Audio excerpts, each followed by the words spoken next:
Hello, everybody. This is Persuasion by Jane Austen, Chapter 16.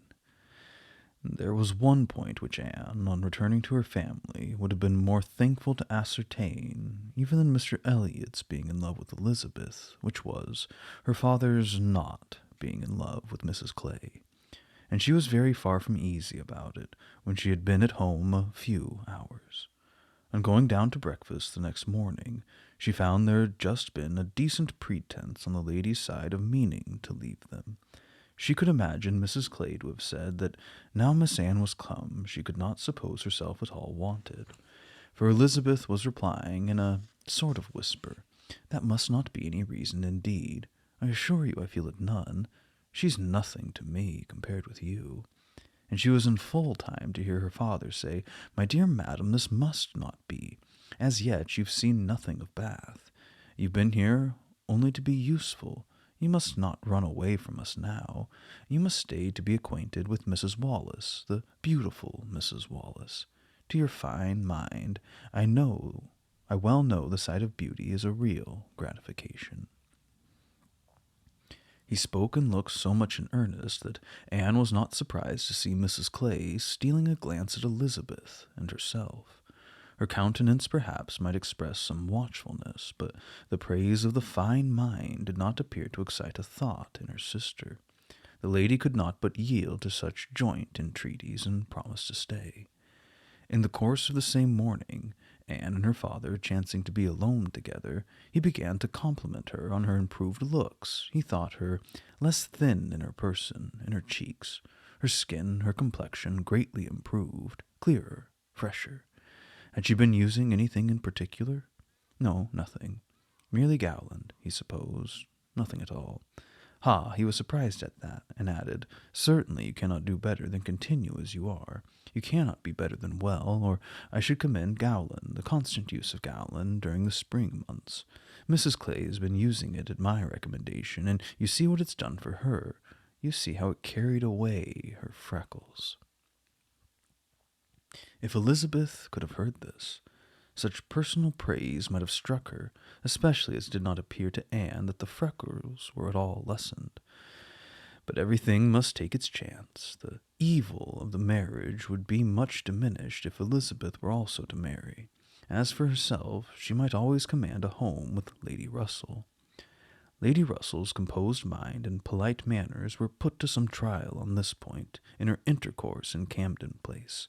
The sight of Mrs. Clay in such favor, and of Anne so overlooked, was a perpetual provocation to her there, and vexed her as much when she was away as a person in Bath who drinks the water, gets all the new publications, and has a very large acquaintance, has time to be vexed.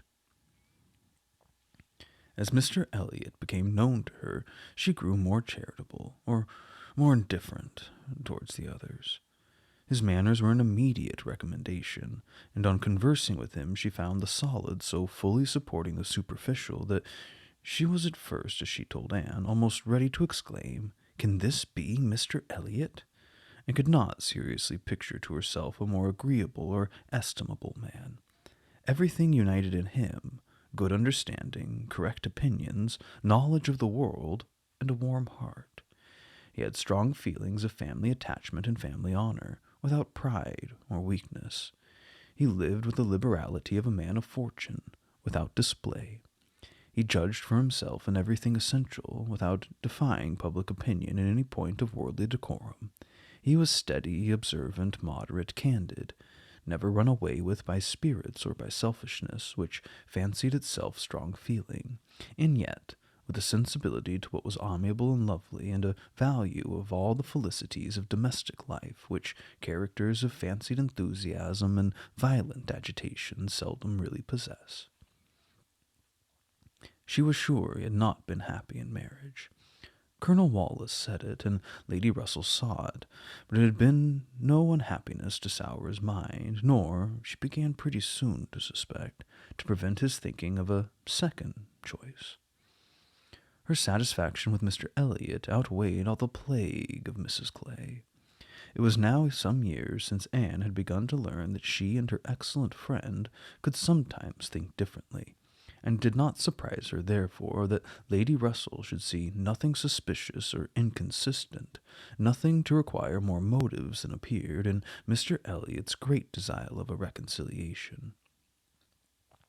In Lady Russell's view, it was perfectly natural that Mr. Elliot, at a mature time of life, should feel it a most desirable object, and what would very generally recommend him among all sensible people to be on good terms with the head of his family.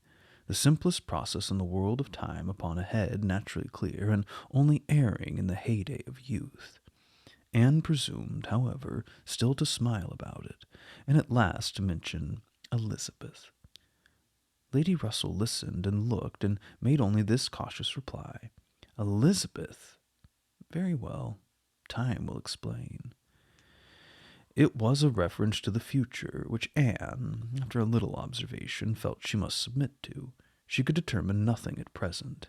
In that house Elizabeth must be first, and she was in the habit of such general observance as Miss Elliot, that any particularity of attention seemed almost impossible. Mr. Elliot, too, it must be remembered, had not been a widower 7 months. A little delay on his side might be very excusable. In fact, Anne could never see the crape round his hat without fearing that she was the inexcusable one, and attributing to him such imaginations. For though his marriage had not been very happy, still it had existed so many years that she could not comprehend a very rapid recovery from the awful impression of its being dissolved. However it might end, he was without any question their pleasantest acquaintance in Bath. She saw nobody equal to him, and it was a great indulgence now and then to talk to him about Lyme, which he seemed to have as lively a wish to see again and to see more of as herself. They went through the particulars of their first meeting a great many times. He gave her to understand that he had looked at her with some earnestness. She knew it well, and she remembered another person's look also. They didn't always think alike. His value for rank and connection she perceived to be greater than hers. It was not merely complacence, it must be a liking to the cause which made him enter warmly into her father and sister's solicitudes on a subject which she thought unworthy to excite them. The Bath paper one morning announced the arrival of the Dowager Viscountess Dalrymple and her daughter, the Honourable Miss Carteret, and all the comfort of number blank. Camden Place was swept away for many days, for the Dalrymples, in Anne's opinion, most unfortunately, were cousins of the Elliots, and the agony was how to introduce themselves properly. Anne had never seen her father and sister before in contact with nobility, and she must acknowledge herself disappointed. She had hoped better things from their high ideas of their own situation in life, and was reduced to form a wish which she had never foreseen, a wish that they had more pride, for our cousins, Lady Dalrymple and Miss Carteret, our cousins, the Dalrymples, sounded in her ears all day long. Sir Walter had once been in the company of the late Viscount, but had never seen any of the rest of the family, and the difficulties of the case arose from there having been a suspension of all intercourse by letters of ceremony ever since the death of that said late Viscount, when, in consequence of a dangerous illness of Sir Walter's at the same time, there had been an unlucky omission at Kellynch. No letter of condolence had been sent to Ireland. The neglect had been visited on the head of the sinner, for when poor Lady Elliot herself died, no letter of condolence was received at Kellynch, and consequently there was too much reason to apprehend that the Dalrymples considered the relationship as closed. How to have this anxious business set to rights and be admitted as cousins again was the question, and it was a question which, in a more rational manner, neither Lady Russell nor Mr. Elliot thought unimportant. Family connections were always worth preserving, good company always worth seeking. Lady Dalrymple had taken a house for 3 months in Laura Place, and would be living in style. She had been at Bath the year before, and Lady Russell had heard her spoken of as a charming woman.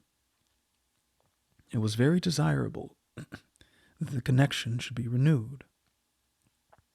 If it could be done without any compromise of propriety on the side of the Elliots.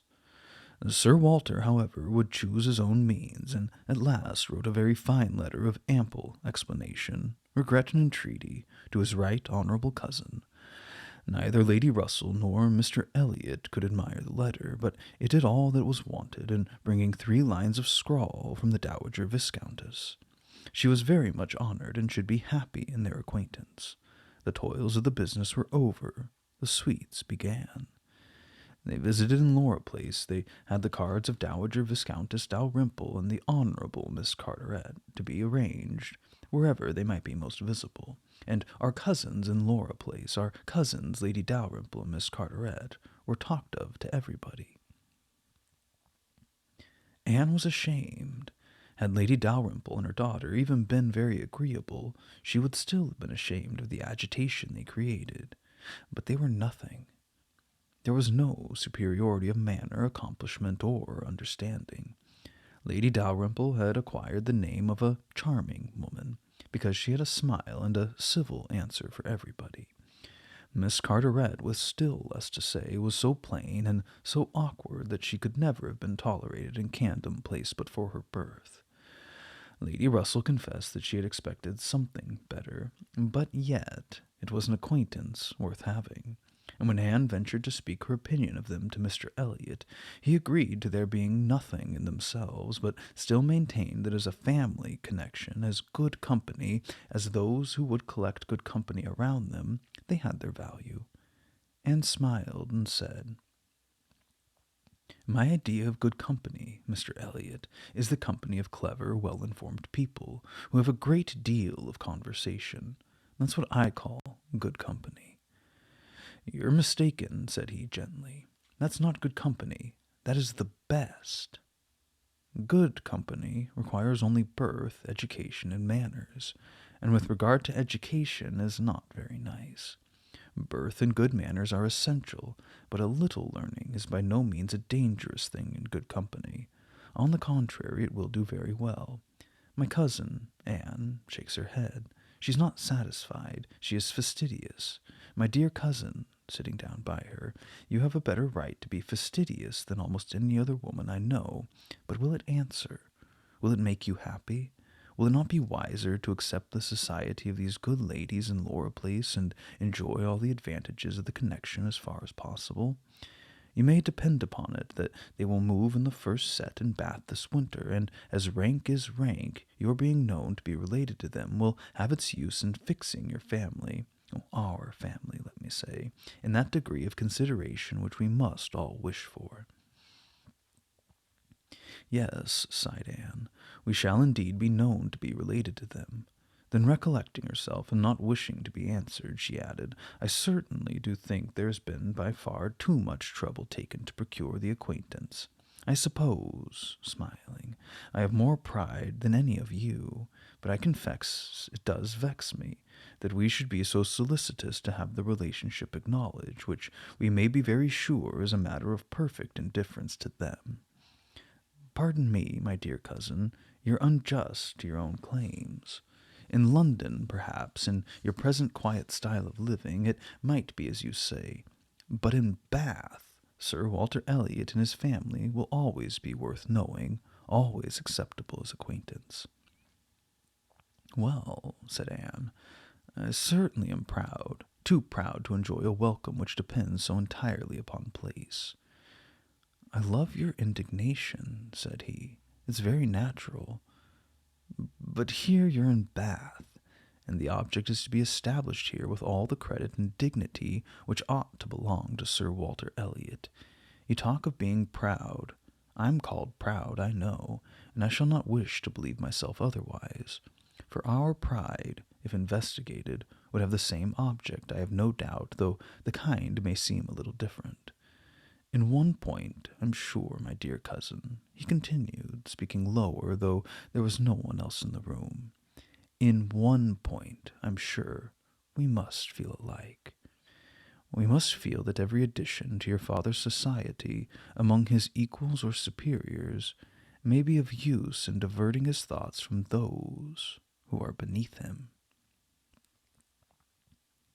He looked, as he spoke, to the seat which Mrs. Clay had been lately occupying. A sufficient explanation of what he particularly meant, and though Anne could not believe in their having the same sort of pride, she was pleased with him for not liking Mrs. Clay, and her conscience admitted that his wishing to promote her father's getting great acquaintance was more than excusable in the view of defeating her.